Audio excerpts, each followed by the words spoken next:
Hey, after school, it's Dani here, bringing you AASP at home. We're going to be making today galactic watercolors. And so you'll be needing a couple of materials today to get started. You'll be needing a cup of water. You'll need a pencil and paintbrush. You will need watercolors. So whether you use your watercolors in a tube form or whether you use them in the cake form, that's up to you. Either one is fine. I'll be using both for this project.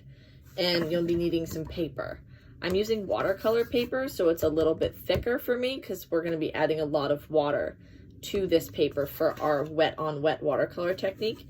And by taking the time to do that, you'll be able to create images that look like this. And so I created this using some purples and blues and a little bit of white. And then the same thing with this one where I experimented trying to add some reds, blues, and pinks.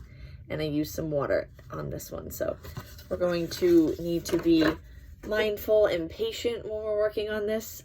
Take your time and add a lot of layers and sort of experiment and see what will happen, okay? So let's get started. Hey, after school, I got all my materials set up. So I have some of my watercolor choices that I picked here, which is rose, ultramarine, and violet for some of the tubes. And then I've put them there on my palette.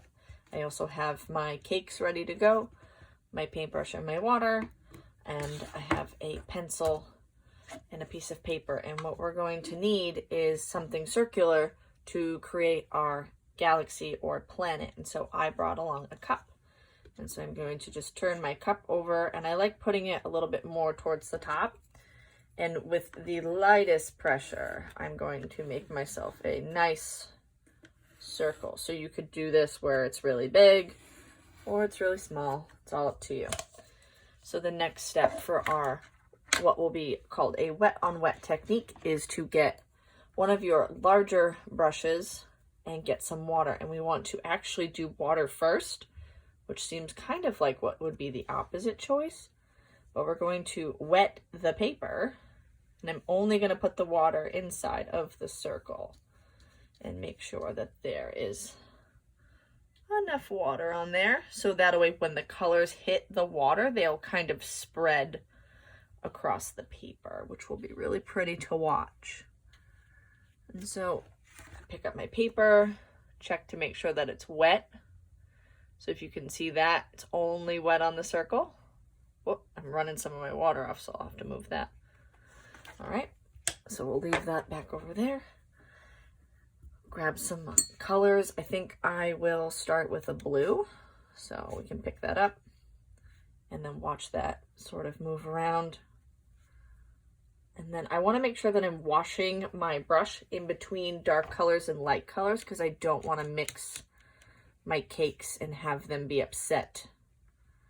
And it's okay this time when you're using your watercolors to use something a little bit more heavy. So when you're picking up color, you can actually pick up a lot more color and then sort of drop it down on your papers rather than having to sort of wipe off the color and making sure that your brushes have less on it. So it's a little bit different than when we do paint. So I'm going to go ahead and speed this up and you guys can see what happens from the other side, okay?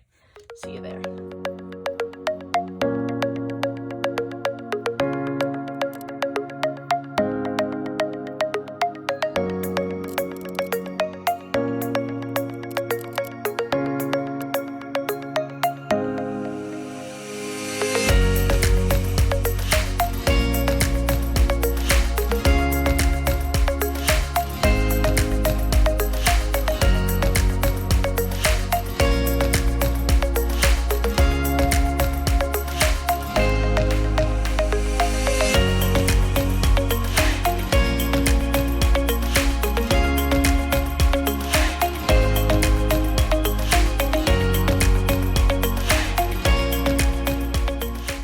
Friends, I'm back, and just so you know, in real time that took me about 9 minutes, so I know I sped that up for you guys and you couldn't really get a real good sense of how long that took me, but I took my time. I added little bits of color every time I went on it. If you can look right here where I'm pointing, there's a lot of water right here. So this is going to be the darkest point of my planet, and all of the water has started to pool in that direction because the paper is not flat anymore.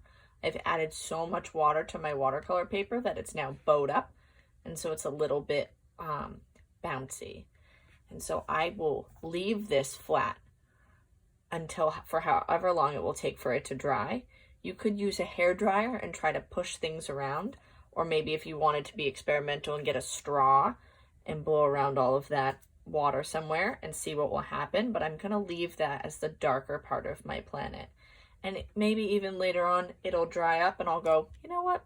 I think I want to change that. So that's where I'm at right now.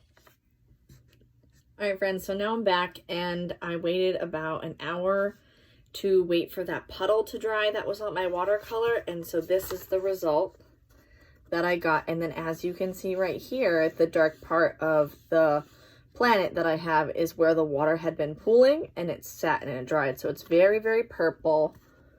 It's got a little bit of a crackly texture to it, which is really interesting.